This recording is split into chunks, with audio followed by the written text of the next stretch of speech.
दोस्तों, ओम नमः शिवाय। दोस्तों, स्वागत है आप सभी लोगों का एक बार फिर से आपके अपने चैनल शास्त्र गुरु वॉइस में। दोस्त, पूरे 500 सालों के बाद बन रहा है दिव्या रुद्र महाराष्ट्र से 29 सितंबर शुक्रवार पितृपक्ष पूर्णिमा। इस दिन यानी पितृपक्ष पूर्णिमा के दिन चुपचाप गाय को खिला दी यह एक छोटी सी चीज। रोड़पति भी होंगे, करोड़पति मिलेंगी, सभी संकटों और कष्टों से मुक्ति, मृत्युदंड, पितृ दोष से तुरंत उनका खत्म, पूरे साल आपके घर में भरे रहेंगे। हमने धन के भंडार, यूं कहें कि आपकी 7 पुश्तें तक करेंगी वो पैसों पर रहा है। दोस्तों, 7 पीढ़ियों तक बैंक बैलेंस बढ़ता चला जाएगा, दुख दूर हो जाएंगे और आपके पास आ जाएंगे सुख, आपके कदम चूमेगी। यदि आप 29 सितंबर यानी कि पितृपक्ष पूर्णिमा के दिन चुपचाप गायब हुई है एक छोटी सी चीज खिला देते हैं तो यकीन मानिए आपके जीवन से तत्काल गरीबी समाप्त हो जाएगी, आपके पितर आपसे प्रसन्न हो जाएंगी। साथ साथ पूर्णिमा के दिन यदि आप इस उपाय को करते हैं तो भगवान विष्णु जी, माता लक्ष्मी भी प्रसन्न हो जाएंगी। तो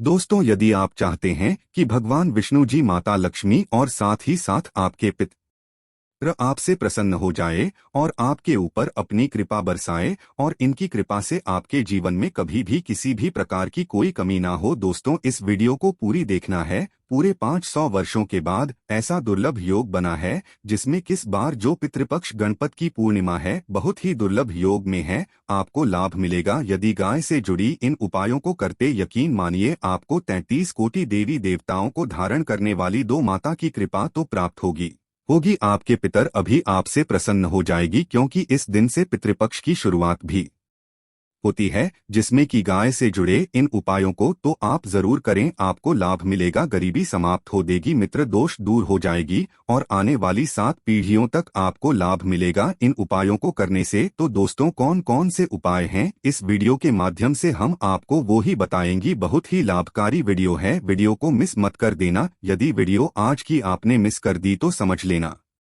आपको बहुत ही पछताना पड़ जाएगा। इतनी महत्वपूर्ण लाभकारी वीडियो। तो दोस्तों, यदि आप चाहते हैं आप और आपके परिवार को फायदा पहुंचे, लाभ मिले, पितरों की कृपा बरसे, भगवान विष्णु जी, माता लक्ष्मी की कृपा बरसे, तो दोस्तों समय निकालकर पूरा वीडियो देखना। इस वीडियो में उसी खास चीज के बारे में बताने वाले हैं जो कि आपको गाय को जरूर खिलानी चाहिए पितृपक्ष भाद्रपद पूर्णिमा के दिन। दोस्तों, पहले तो आपसे प्रार्थना करते हैं वीडियो को लाइक कर देना और सच्चे दिल से कमेंट्स बॉक्स में जय श्री विष्णु, जय मां लक्ष्मी और अपने पितृ देव ओम पितृदेवाय नम आवश्यक देना, जिससे आपकी समस्त मनोकामनाएं पूर्ण हो जाएं। और ज्यादा से ज्यादा वीडियो को शेयर जरूर करना जिससे कि और लोग भी इस वीडियो के माध्यम से बताए गए उपायों से लाभ प्राप्त कर सके। दोस्त, आपको बता दें हिंदू पंचांग के अनुसार आत्मा में आने वाली पूर्णिमा को हम भाद्रपद पूर्णिमा कहते हैं और पूर्णिमा की तिथि हिंदू धर्म में विशेष महत्व रखती है। बता दें कि भाद्रपद पूर्णिमा 29 सितंबर को है, इस दिन से पितृपक्ष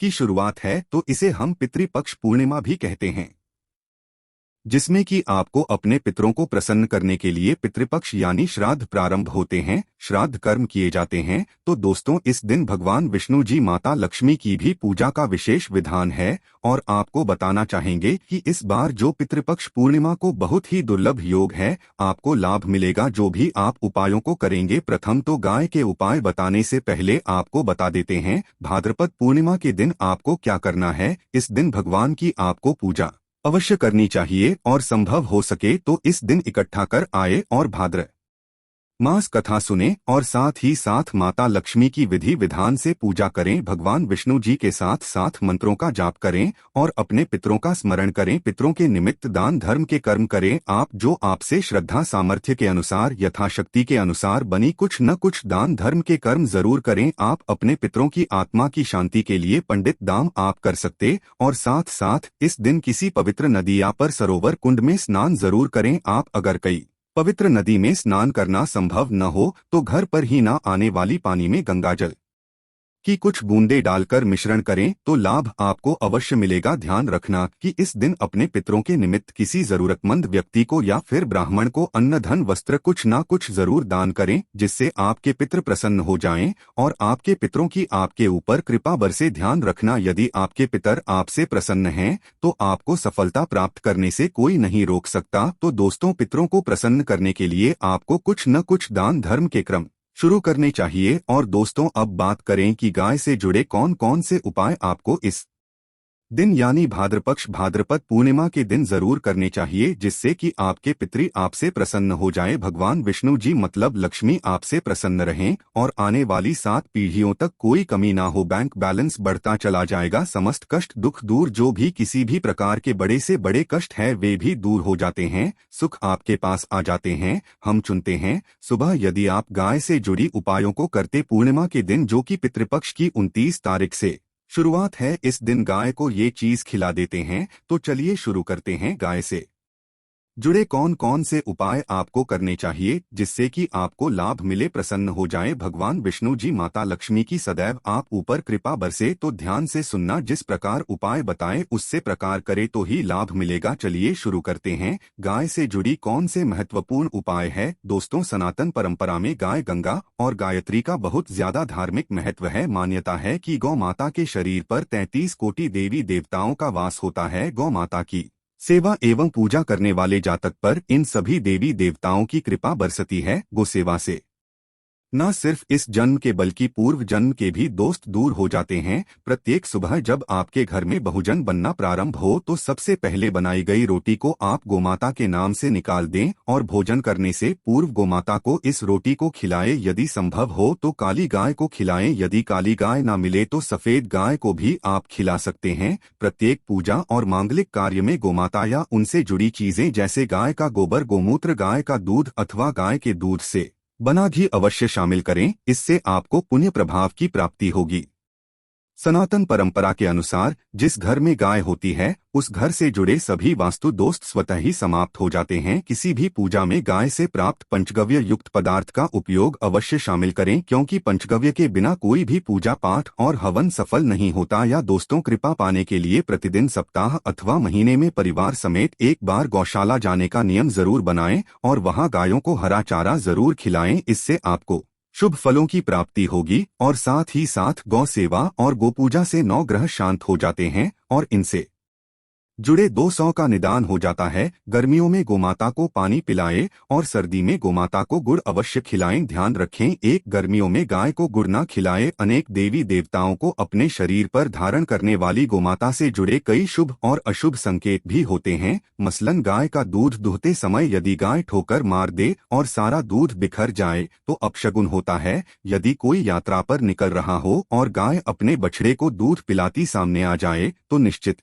रूप से जिस यात्रा के लिए आप निकले हैं वे यात्रा आपके लिए अवश्य सफल होगी और वह काम जिसके लिए आप निकले हैं वे अवश्य ही पूर्ण होगा। यात्रा पर जाते समय बाईं ओर गाय की आवाज आना और रात्रि में गाय की हुंकार करना भी शुभ होता है। दोस्तों, साथ ही साथ गाय के साथ आप भूलकर भी ये काम ना करें, अन्यथा मिलता है घोर नरक और जीवन भर की परेशानियां। जय दोस्तों, गाय को राष्ट्रीय पशु बनाए जाने और इन्हें मौलिक अधिकार दिए जाने की बात हो रही है तो सवाल उठता है कि गाय जब भारतीय संस्कृति का अहम हिस्सा है तब भी गाय के साथ लोग खराब व्यवहार कैसे कर लेते हैं। गाय दर दर भटकती रहती है, भरपेट इन्हें चारा तक लोग नहीं देते। गाय जब तक दूध देती रहती है तो उनकी सेवा होती है और जैसे ही दूध देना बंद कर देती है तो लोग इन्हें उनकी किस्मत पर छोड़ देते हैं, सड़कों पर और गलियों में भटकने के लिए। ऐसे में गोवंशी जीवों को कोई डंडे से मारता है तो कोई उन पर पानी डाल देता है, कभी वाहनों से लेकिन ठोकर लग जाती है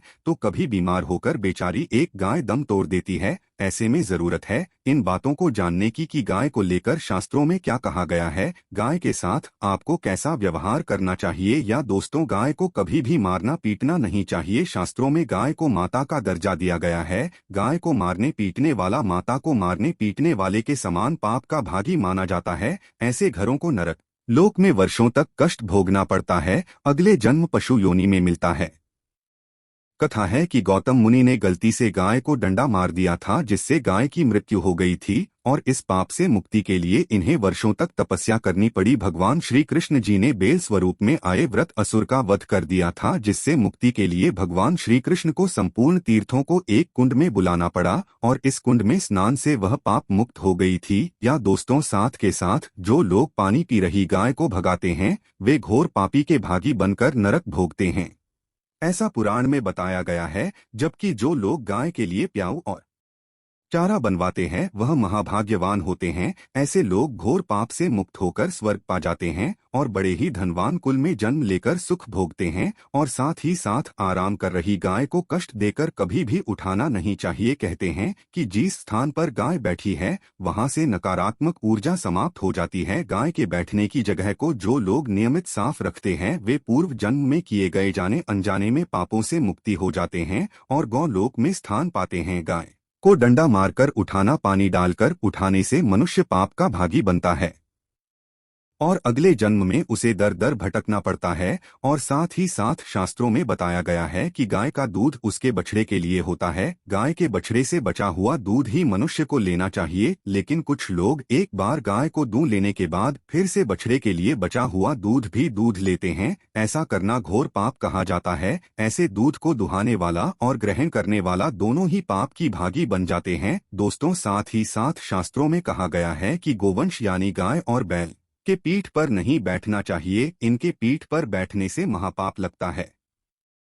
ऐसे लोगों को नरक की यातना भुगतनी पड़ती है। एकमात्र महादेव के अंश के उत्पन्न नंदी ही गोवंशी है, जिस पर स्वयं महादेव और महादेवी सवारी करती है, क्योंकि नंदी ने स्वयं अपनी इच्छा से महादेव की सवारी बनना स्वीकार किया था। और साथ ही साथ शास्त्रों में गाय के दान को बहुत ही महत्व दिया गया है, लेकिन ऐसी गाय का दान कभी नहीं करना चाहिए जो बूढ़ी और बीमार हो। कठोपनिषद में नचिकेता की कथा भी इस संदर्भ में है कि जिस नचिकेता ने पिता द्वारा बूढ़ी गाय को दान करने पर आपत्ति जताई थी, दूध देने वाली और बछड़े सहित जो लोग गाय का दान करते हैं वह महान पुण्य को प्राप्त करके स्वर्ग में इस स्थान पाते हैं। दोस्तों, साथ ही साथ सूर्य, चंद्र, मंगल या शुक्र की युति राहु से हो तो पितृदोष होता है। यह भी मान्यता है कि सूर्य का संबंध पिता से, मंगल का संबंध रक्त से होने के कारण सूर्य यदि शनि, राहु या केतु के साथ स्थित हो या दृष्टि संबंधी हो तथा मंगल की युति राहु या केतु से हो तो इतना दोस्त होता है। इस दोस्त से जीवन संघर्ष में बन जाता है। यदि पितृदोष हो तो गाय को प्रतिदिन या किसी भी एकादशी को या किसी पूर्णिमा के दिन या अमावस्या को रोटी, गुड़, चारा आदि खिलाने से पितृदोष समाप्त हो जाता है। साथ ही साथ देसी गाय की पीठ पर जो कप उद कुबेर होता है वह बृहस्पति गुरु हैं। आठ जन्मपत्री में यदि बृहस्पति अपनी नीच राशि मकर में हो या अशुभ स्थिति में हो तो देसी गाय के इस बृहस्पति भाग शिवलिंग रूपी कुबेर के दर्शन करने चाहिए। गुड़ तथा चने की दाल रखकर गाय को रोटी भी दें, इससे आपको शुभ फलों की प्राप्ति होगी। और साथ ही साथ यदि आप रास्ते में जा रहे हो और सामने से गौ माता आती हुई दिखाई दे तो गोमाता को आप अपनी दाहिनी ओर से जाने देना चाहिए। आपकी यात्रा अवश्य ही सफल होगी। और साथ ही साथ ये संकेत भी जानने, यदि आप यात्रा पर जा रहे हैं और सामने आपके गाय बढ़ जाए अथवा अपने बछड़े को दूध पिलाती हुई सामने गाय दिखाई दिए जाए तो समझ जाना कि वह यात्रा आपके लिए अवश्य ही सफल होगी। और साथ ही साथ जिस घर में गाय होती है उसमें वास्तुदोष स्वतः ही समाप्त हो जाता है। और साथ ही साथ आपको बता दें कि गाय को आप जो भी रोटी बनाए प्रतिदिन ताज़ी रोटी ही बनाए। गाय को अगर आपने रोटी बनाई है जो कोशिश करे कि उस रोटी को आप तुरंत ही गाय को दे दें। अगर आप उस रोटी को रख देंगे और उस रोटी को अगले दिन देंगे तो वह रोटी बासी मानी जाएगी। गाय को कभी भी बासी रोटी ना दें, इससे घर में नकारात्मक ऊर्जा वास करती है और जो भी कार्य आपके बनने वाले होंगे वह कार्य भी आपके बिल्कुल भी नहीं बनेंगी। इससे आपके घर में हमेशा दर्द ऊर्जा का वास रहेगा और आप जिस भी कार्य को करेंगे उस कार्य में आपको हमेशा असफलता ही हाथ लगेंगी। इसलिए कोशिश करें गाय को रोजाना ताज़ी रोटी बनाकर खिलाएं और रोटी को बिल्कुल ना रखें, बासी रोटी गाय को ना दे। और साथ ही साथ सड़ी गली चीजें गाय को नहीं खिलानी चाहिए। कि घर में कोई फल है, कोई सब्जी है, सो जाए तो लोग क्या करते हैं, गाय को खिला देते हैं।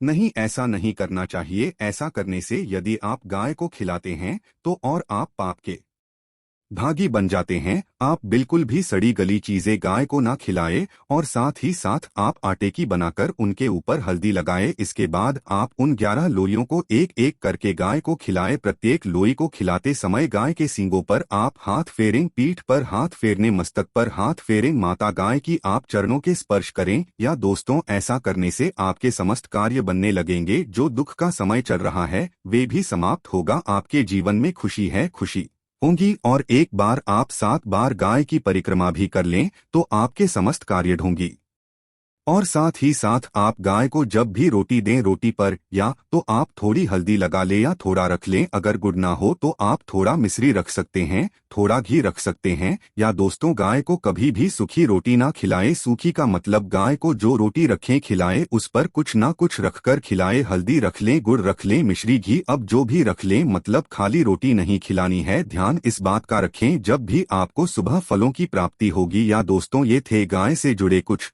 महत्वपूर्ण उपाय को छुपाते जिन्हें आपको ध्यान में जरूर रखना चाहिए। यह दोस्तों वीडियो अच्छी लगी हो तो वीडियो को लाइक करें, ज्यादा से ज्यादा अपने दोस्तों में शेयर करें। चैनल पर नए हैं तो चैनल को सब्सक्राइब करें, कमेंट बॉक्स में जय गौ माता लिखें।